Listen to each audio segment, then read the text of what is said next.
Hello everyone, so in this video I'm going to show you how to do a window Revit family. As you can see, I have created a window frame and with the glass pane is yet to be added, but yeah, I'll show you how to do it and how to play around with some parameters. So to get started, I will create a new family. This is already created. So it's File, New, Family. I'm in English Imperial. Do not use Imperial. I would advise you to use the metric. So which is English? Here is English Imperial. This is English, but metric. So you go to the bottom of the page. I have metric window RFT. This is the template. Do not use metric window curtain wall RFT or the metric window with trim RFT. You just go with the lowest option here, metric window. So you open this and you get into this view. So what is predefined? The width, this EQ. I think they can be deleted. I'm not sure. Some of the dimensions are already predefined. Okay, let's try a trick, not trick. Okay, so it's interesting discovery. I thought that these dimensions, if I click delete, they won't delete, but if I delete, I select something that can be deleted, the dimension gets also deleted. So that's an interesting finding. Usually these cannot be modified and you have no reason to modify them. So you have the width, already set parameters, and the EQ. You also have this reference level, floor plan, and you have elevation, exterior, interior, left or right. So interior is the same basically, but mirror, and you have left and right basically. The easiest way to model is here in the exterior. So you will do the following way: create extrusion. You have this rectangle, pick a plane, pick this plane. You have this rectangle, you create this rectangle, you need to do another two rectangles like this, and basically have this window frame. We have this window frame. You just go into the floor plan reference level. You have this shiny guy, which is kind of fat, I would say, and you can also click RP to insert some reference planes like this. Have a reference plane, you can move it, and then you can copy it to the other side, and then you can add some dimensions. Start from the middle to the until you reach the reference plane. You change the scale 1 to 5 to see them smaller, and now I can set the following way. I can set a new parameter like this, and I have the following settings. The parameter can be a family parameter, so it doesn't appear in schedules or tags, or can be a shared parameters that uh, can be used by multiple projects and families. So in this case, I'll just keep the family parameter. The greatest difference is in type and instance.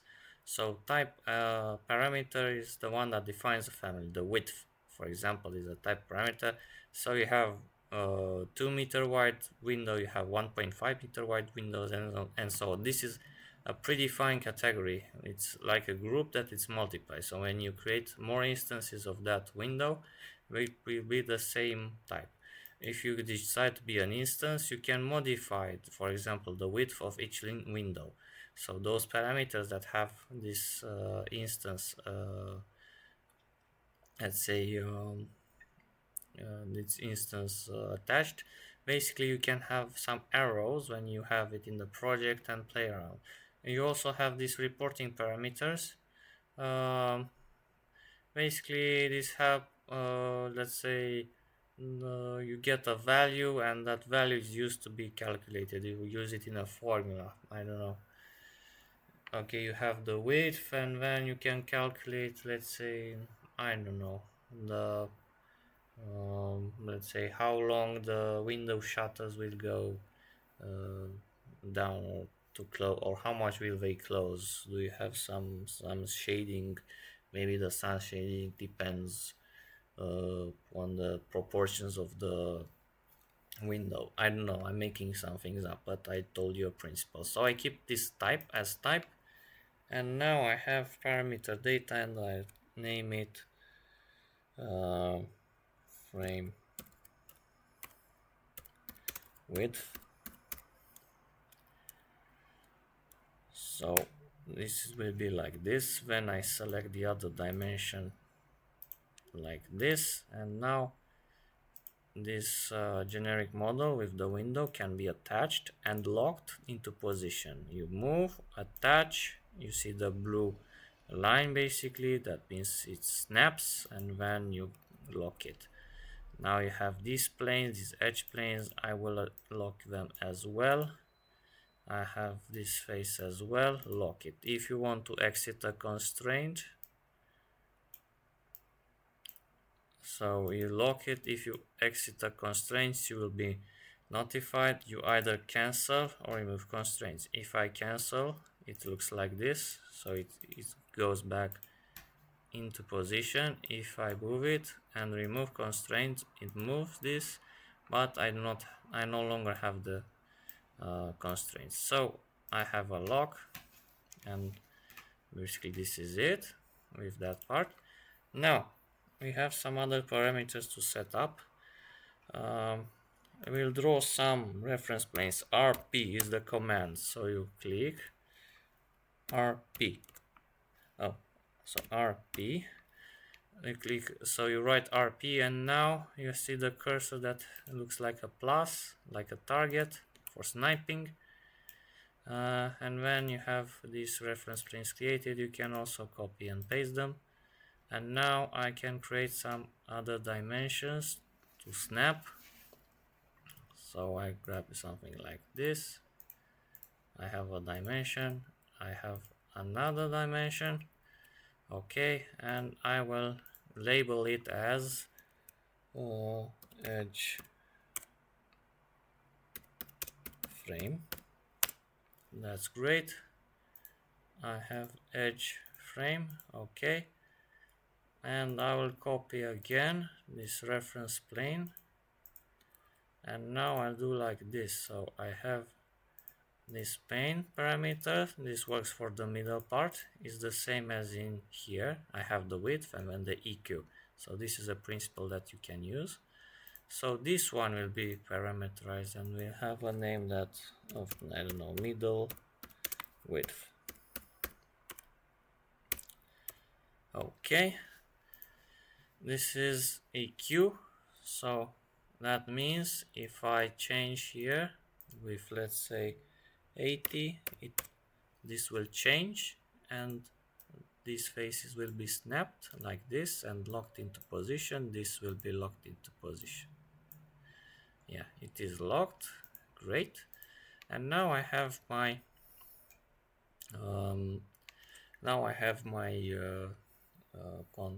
content, let's say, ready. I have some framing in the plan. Now I go to the exterior. If I go to the exterior, I can see, and I will save this family as window. Let's say custom window 2. Save.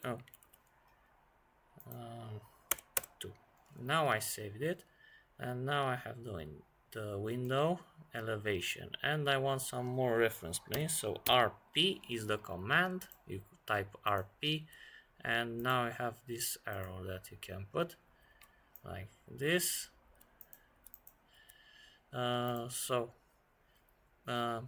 Whichever is the default reference. So this is the default reference, level 0. It cannot be deleted. If you apply the trick that I accidentally discovered, delete something that can be deleted and delete something that usually cannot be deleted, usually a dimension, then you can get rid of these two as well. But they're kind of fundamental to the family, so I'll keep them. And then these are the main references. So this will be the first in hierarchy. This comes the second, and then the third, and whatever. I would say that the hierarchy of more than, let's say, 3 adjacent reference planes starting from, let's say, this is like H1, you know, with the, when you have a website, you have H1, H2, H3 text, you know. So I would have maximum, this is H1, this is H2, this would be H3, H4. So I guess you could go on like 3 or 4. Yeah, you can have more, but the flexibility while having some sort of structure is best kept in 3 consecutive, let's say, hierarchy layers. So um, I'll set these as the edge frame like this. Looks decent. Snap and lock, snap, oh, and lock, snap and lock, snap and lock. I think now snap and lock. Now it looks absolutely beautiful. I'll do Ctrl S yet again. And the question is, where are the parameters? Here you have modify and you have family types. And you can see that I have my import edge frame, frame width, the height is given, middle width is created by me, width is given, rough width, whatever. It's, I think it all already. And oh, I guess you can lock the dimensions. Interesting. Let's check. This is a pure curiosity. If I had this height and I do unlock, can I delete it? No. So it doesn't depend on that. Okay, this is unlocked. Okay, let me lock, and it shows that it's locked. Okay, so it's about the constraint itself, not the fact that I can delete or not. Interesting anyways. So I will save it once again because I don't want any error to occur. So I'm pretty satisfied with the results, and now I will create another extrusion, which this time will be the glass pane. Okay, so I select the plane, let's say the wall, but this extrusion will be placed exactly where it needs to. Okay, I will copy this pane to the second one. Now it stays like this. This is great, and now I can lock these as well, but before that I go to reference level to check where on earth are those extrusions. And I cannot, oh, this is from another family, sorry. I think, yeah, the reference level. Oh, no, it can be barely seen. That's weird. That's so weird. Okay. Yeah, so actually that was the edge of the glass pane. Okay, and this can have some references as well. So I create RP again, and I'll copy this. Okay, and I'll do this dimension and this dimension, and I'll annotate this as glass pane width. Okay, this will be, let's say, 25 for a glass pane is a lot. I would say 12.5.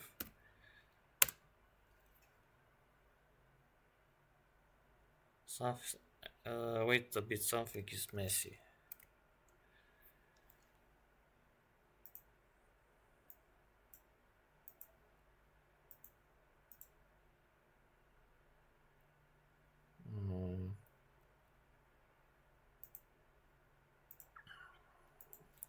Let's say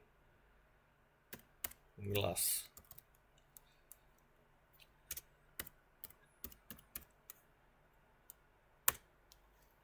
Okay.